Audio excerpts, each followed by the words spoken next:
Un chaud soleil étincelant se levait sur la savane africaine, éclairant ce jour-là une scène étonnante. De grands troupeaux d'animaux traversaient le vaste territoire de la terre des lions et faisaient trembler le sol autour d'eux. Les éléphants martelaient le sol craquelé, les antilopes bondissaient, les girafes se hâtaient, les guépards filaient à toute allure, et d'immenses vols de flamants roses striaient le ciel. Tous se rendaient au rocher du lion pour célébrer la naissance du fils de Mufasa. Au sommet du rocher du lion, dominant l'assemblée, Rafiki, le vieux sage, s'approcha du roi Mufasa et de la reine Sarabi. Il ouvrit une calebasse, trempa son doigt dans le liquide et traça sur le front du nouveau-né un signe mystérieux.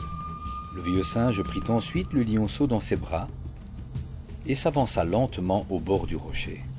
Là, doucement, il éleva le bébé dans les airs. Des acclamations mêlées au martèlement des sabots s'élevèrent dans la plaine. Les éléphants, les singes, les rhinocéros et toute une foule d'animaux célébraient à leur façon la naissance du lionceau. Puis le silence tomba et tous s'inclinèrent d'un seul mouvement devant Simba, leur nouveau prince. Cependant, l'un des membres de la famille royale n'assistait pas à la cérémonie. Scar, le frère de Mufasa. Celui-ci s'apprêtait à manger une souris quand Zazu, le secrétaire du roi, apparut. « À cause de toi, Zazu, mon déjeuner s'est enfui, » se plaignit Scar. « Tu perdras bien plus quand le roi en aura fini avec toi, » répliqua Zazu. Scar ne l'écoutait pas. L'oiseau lui semblait tellement appétissant. Il allait bondir sur Zazu lorsqu'une voix lui ordonna. « Laisse-le !»« Tiens, mais voilà mon grand frère !» ricana Scar. « Sarabi et moi ne t'avons pas vu à la présentation de Simba. »« C'était aujourd'hui. Je suis vraiment désolé, j'ai oublié. » fit Scar. « Et pourtant, tu es le frère du roi !» lui rappela Zazu. « Tu aurais même dû être le premier à le féliciter !» ajouta l'oiseau. « J'étais le premier avant la naissance de cette boule de poil !» répliqua Scar. « Je te rappelle que cette boule de poil est mon fils, et ton futur roi, » lui dit fermement Mufasa. « Alors je m'en vais de ce pas m'entraîner à faire la révérence, » ironisa Scar. Il leur tourna le dos et s'éloigna. Un matin, très tôt, Mufasa emmena Simba au rocher du lion. « Regarde, Simba, partout où le soleil répand sa clarté s'étend notre royaume. Le règne d'un roi débute et s'achève comme la course du soleil. Un jour, le soleil se couchera pour moi et se lèvera pour toi, le nouveau roi. »« Alors tout cela m'appartiendra ? Formidable !» s'exclama Simba. « Et cette tache sombre, c'est quoi, papa ?»« Tu ne dois jamais y aller, Simba !» commanda Mufasa. Sur le chemin du retour, Mufasa ajouta. « Simba, tu devras toujours respecter l'équilibre fragile de la nature. » Tout à l'observation d'une sauterelle, le jeune lionceau n'écoutait plus. Zazu arriva à cet instant. « Sire, les hyènes sont entrées sur la terre des lions. »« Ramène vite Simba à la maison, » lui ordonna Mufasa. « Oh papa, puis-je t'accompagner » implora Simba.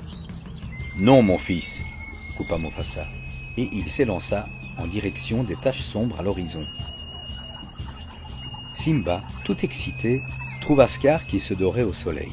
« Oncle Scar, papa m'a montré tout le royaume. »« T'a-t-il aussi indiqué ce qu'il y avait derrière la colline ?»« Non, il m'a dit que je ne devais pas y aller. »« Il a tout à fait raison.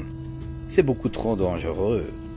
Seuls les lions les plus braves vont dans un cimetière d'éléphants. »« Un quoi ?» s'exclama Simba.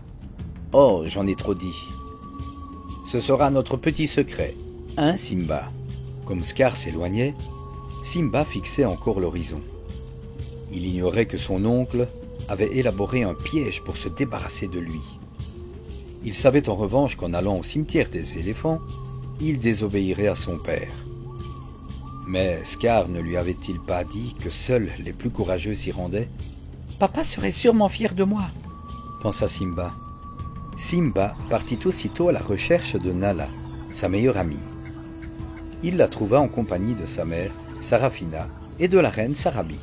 « Maman, on m'a parlé d'un endroit drôlement bien. Je peux y aller avec Nala ?»« Où se trouve-t-il, Simba ?» demanda Sarabi. « Près de la mare. » Le jeune lionceau mentait, mais oncle Scar ne lui avait-il pas demandé de garder ce secret ? « Entendu, mais Zazu vous accompagne, » déclara la reine. « Oh non, pas lui, il va tout gâcher, » se dit Simba. Zazu volait en tête de la petite troupe. « Il faut nous débarrasser de lui. Nous n'allons pas à la mare, mais dans un cimetière d'éléphants, » murmura Simba à Nala. « Regardez-moi ces deux-là. Un jour, on vous mariera, comme le veut la tradition, » leur lança Zazu. « Me marier avec Nala, pas question. C'est ma meilleure amie. Et puis d'abord, quand je serai roi, je ferai ce que je voudrais. »« Je voudrais déjà être roi !» cria Simba en détalant à travers la savane. Nala lui emboîta le pas et ils filèrent tous deux en zigzagant au milieu d'un troupeau de zèbres. « Youpi, on a semé Zazu !» constata Simba en riant. Tout joyeux, il bondit sur Nala pour la taquiner. Mais Nala, très rapide, le fit tomber à la renverse. Ensemble, ils dévalèrent une colline pour atterrir pile devant un énorme crâne d'éléphant. « Ça y est, on est arrivé !» hurla Simba. « Ça fait peur !» commenta Nala. « Viens Nala, allons voir de plus près. »« Regarde-moi ça, Banzai !» déclara une hyène. « Quoi, je ne vois pas, Shenzi. Qu'en penses-tu, Ed ?» Ed se bourlécha les babines et se mit à ricaner. Soudain, les hyènes s'emparèrent de Zazu. « Attaquez-vous plutôt à quelqu'un de votre taille !» leur cria Simba. Mais Shenzi menaça Nala et Simba, furieux, lui envoya un coup de griffe. Agacés, les hyènes poursuivirent les lionceaux qui se retrouvèrent prisonniers des côtes d'un squelette. Les hyènes s'avançaient, leurs crocs aiguisés brillaient, quand une énorme patte s'abattit sur elles, les envoyant rouler sur un tas d'os. « N'approchez plus jamais de mon fils !» rugit Mufasa. « Zazu, ramène Nala chez elle !» ordonna le roi. Simba s'approcha, l'air penaud. « Je voulais être aussi courageux que toi, papa. » Avoir du courage, Simba, ne signifie pas être imprudent. Au-dessus d'eux, le ciel était criblé d'étoiles. Regarde, Simba. Mon père me disait que nos ancêtres nous observent de là-haut. Ils seront toujours là pour te guider. Et moi aussi je serai là. Ce soir-là, Scar se rendit chez les hyènes. « Vous ne l'avez pas mérité, » dit-il, en leur lançant un gros morceau de viande. « Que devions-nous faire, tuer Mufasa ?» questionna Banzai. « Exactement, » répondit Scar, en réfléchissant à un autre plan. Cette fois, il n'y aurait d'issue ni pour Simba, ni pour son père.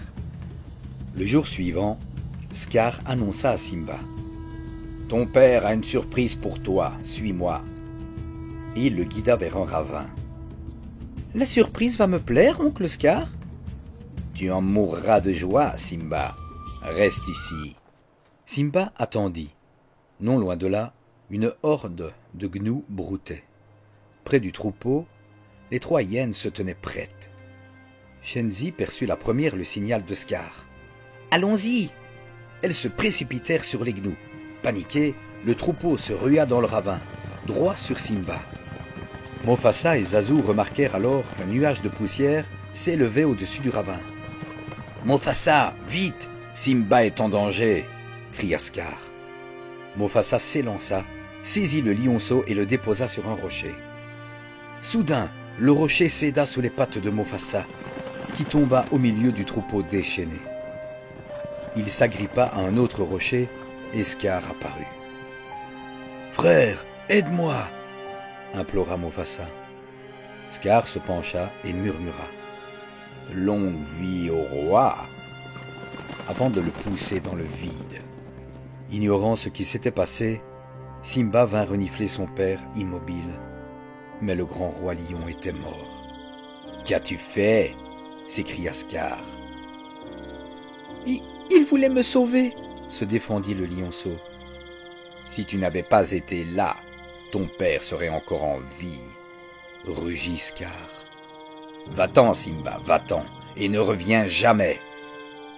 Honteux et le cœur brisé, Simba s'enfuit.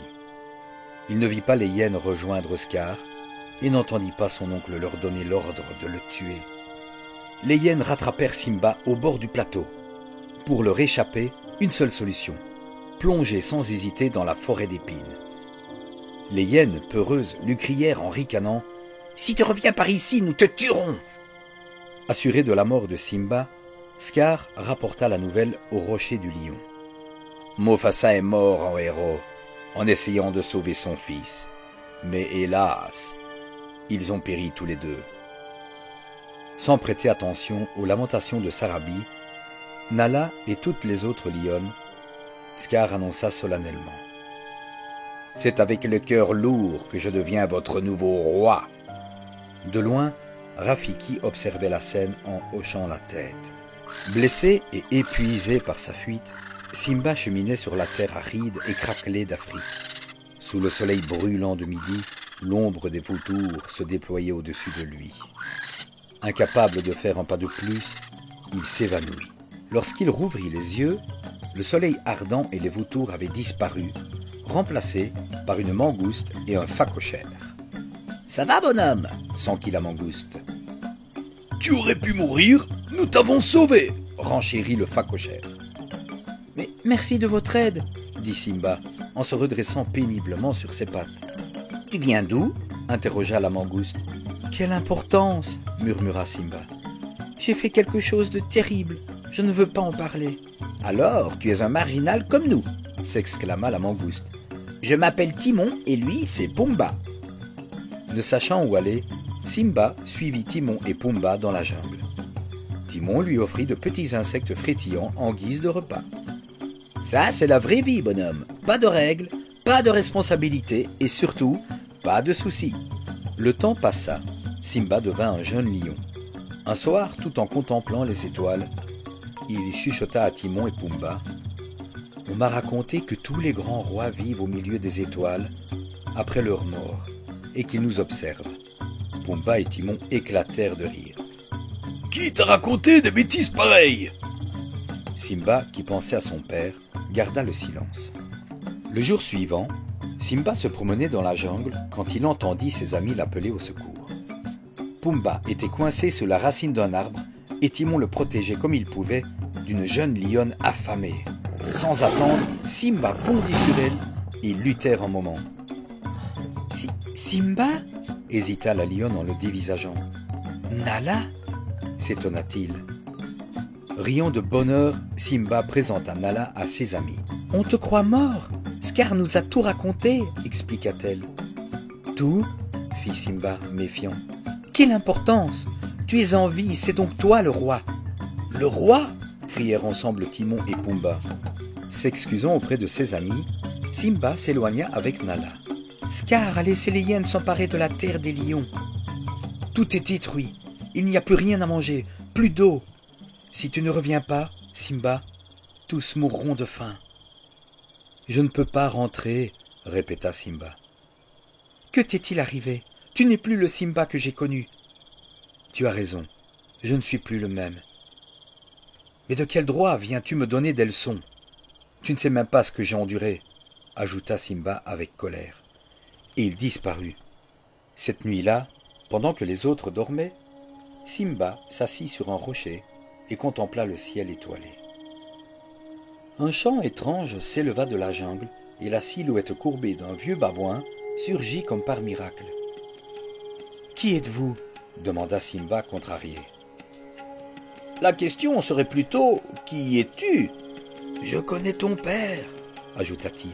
« Mon père est mort, » répliqua Simba. « Non, il est vivant. Et le vieux Rafiki va te le montrer. Suis-moi. » Rafiki conduisit Simba au bord d'une mare. « Regarde dans l'eau, Simba. » Mais Simba ne distingua que son propre reflet. « Regarde mieux, » insista le babouin. Une brise rida la surface de la mare. Quand l'eau redevint calme, la tête de Mufasa apparut. « Tu vois, il vit en toi », expliqua Rafiki. Une voix appela le jeune lion par son nom. Levant la tête, Simba aperçut l'image de son père au milieu des étoiles. « Ouvre les yeux, Simba, ta place n'est pas ici, » disait-elle. « Rappelle-toi qui tu es. Tu es mon fils et le seul vrai roi. Rappelle-toi. » La vision s'évanouit et Simba resta seul, perdu dans ses pensées. Le matin suivant, Nala, Timon et Pumba cherchèrent Simba en vain. Rafiki les interpella. « Simba n'est plus ici. Le roi est rentré. Que voulez-vous dire ?» le pressa Timon. « Il est rentré pour défier son oncle. Suivons-le vite !» s'exclama Nala. Simba filait droit vers la terre des lions. Parvenu dans son pays natal ravagé par la sécheresse, il hésita un moment. Puis, il sentit la caresse du vent et vit des nuages s'amonceler à l'horizon. Envahi par un nouvel espoir, Simba reprit sa route. Durant tout ce temps, Scar faisait régner la terreur sur la terre des lions. « Où sont les autres lionnes ?» hurla-t-il à Sarabi. « Il n'y a plus rien à manger. Les troupeaux sont partis. Nous n'avons plus le choix. Il faut quitter le rocher du lion, gémit-elle. »« Nous n'irons nulle part, grogna-t-il. »« Alors tu nous condamnes à mourir, rétorqua Sarabi. »« Il en sera ainsi. Je suis le roi, c'est moi qui commande. »« Si tu arrivais ne serait-ce qu'à la cheville de Mufasa, commença Sarabi. Fou furieux, Scar la frappa violemment et elle roula à terre. Un rugissement formidable résonna dans les rochers. Scar se retourna et découvrit un lion majestueux qui venait à lui. « Mufasa, non, ce n'est pas possible. Tu es mort. Que veux-tu ? Disparais, laisse-moi tranquille !» gémit Scar en reculant, terrifié. Sarabi, elle, reconnut son fils. « Simba, tu es en vie !»« C'est mon royaume, retire-toi, Scar !»« Bien sûr, il y a juste un petit problème. » Les hyènes encerclèrent immédiatement Simba, qui, pour le réchapper, recula et tout à coup glissa. « Arrêtez !» cria Scar aux hyènes qui s'écartèrent pour le laisser passer. Il s'approcha de Simba, qui luttait pour ne pas lâcher prise. « Où ai-je déjà vu cette scène ? Ah, oui, je m'en souviens.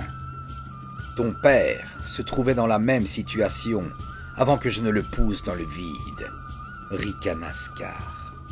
Simba rassembla toutes ses forces, réussit à se hisser sur le rocher et fonça droit sur son oncle, qui appela aussitôt les hyènes à la rescousse. Heureusement, Nala, Timon et Pumba se précipitèrent dans la bagarre avec les lionnes. La bataille faisait rage lorsque la foudre embrasa l'herbe sèche de la savane. Scar profita de la confusion générale pour s'éclipser. Levant la tête, Simba aperçut Scar qui escaladait le rocher du lion. Il se lança à sa poursuite et le rattrapa au sommet. « Va-t'en, Scar, va-t'en et ne reviens jamais !» ordonna Simba, répétant l'ordre que son oncle lui avait donné jadis. Scar fit semblant de partir, mais, d'un mouvement brusque, il se jeta sur Simba, qui esquiva le coup et le poussa du haut de la falaise. Les cris des hyènes affamées montèrent du ravin, révélant l'horrible destin de Scar. Il commençait à pleuvoir lorsque Simba se dressa majestueux. Son rugissement de triomphe retentit loin à la ronde, suscitant la joie de tous. Gouverné par un roi avisé et courageux, la terre des lions redevint prospère. Les troupeaux affluèrent et la nourriture se fit de nouveau abondante. Simba, malgré ce qu'il avait affirmé bien des années auparavant, accepta avec joie d'épouser Nala. Bientôt, les animaux se rassemblèrent une nouvelle fois au rocher du lion pour célébrer la naissance d'un prince, le fils de Nala et Simba. Et voilà les petits bouts, j'espère que vous avez apprécié cette nouvelle histoire du roi lion. Je vous dis à bientôt pour une prochaine histoire. Et je vous dis bonne nuit.